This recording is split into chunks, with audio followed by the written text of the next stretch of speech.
Maui now and that deadly and destructive wildfire last August, highlighting the need for improvement regarding the island's emergency preparedness.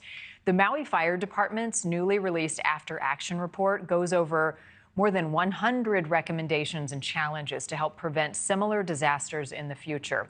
It says nearly all staff and resources were deployed, but they were outmatched by the extreme conditions.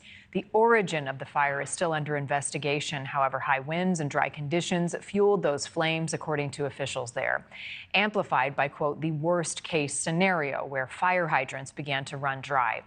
The historic town of Lahaina was hit the hardest. 101 people died that day. Thousands of homes and buildings burned to the ground. 101 people. Just wrap your mind around that.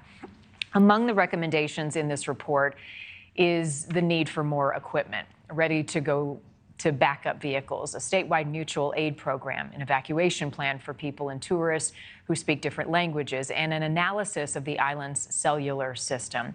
Here to talk more about the findings is a member of the Maui County Council, Alice Lee. Alice, thank you for being with us once again. This is another damning blow in the lack of preparedness, but what are you learning through this report?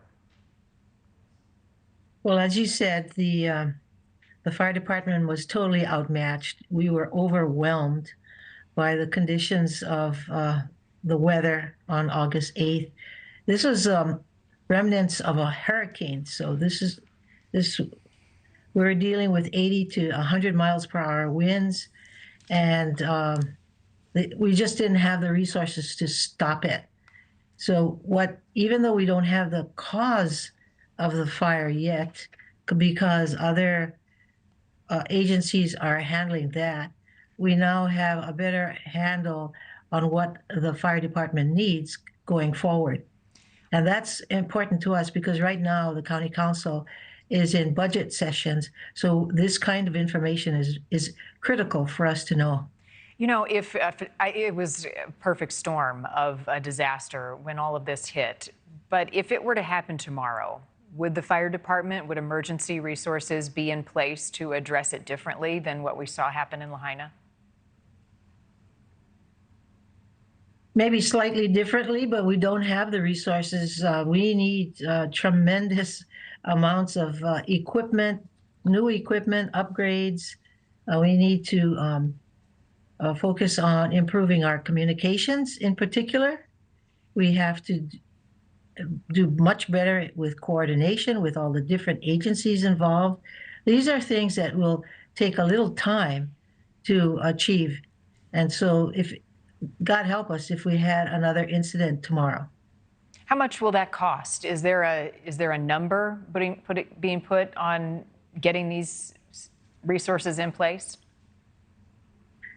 No, we don't have a number yet. We're still in the process of analyzing what the needs are and how we're going to pay for it over time. We couldn't possibly buy everything tomorrow. We have to phase in these expenses and these costs. And so, and in the meantime, it does take a while to even hire new people. We have a civil service system that is rather cumbersome. So all of these things have to be navigated going forward. I know all of this does take time and it will take a lot of money. It's been, in August, will mark a year since this tragedy. How long before you feel confident that emergency services on the island will be adequate to handle disasters?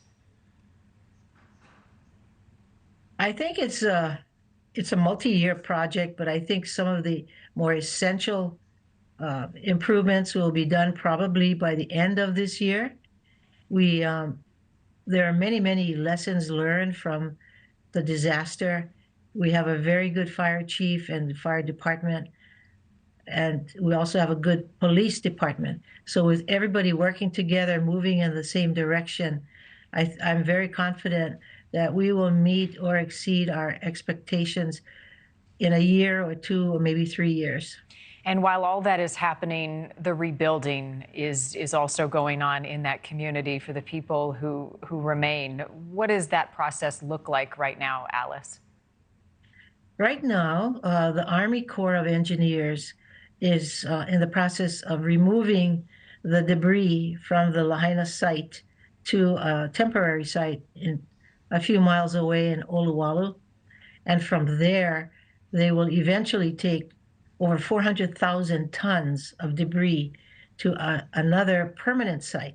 Thank you for watching. Go to newsnationnow.com to find News Nation on your television provider. And don't forget to click the red subscribe button below to get more of News Nation's fact-driven, unbiased coverage.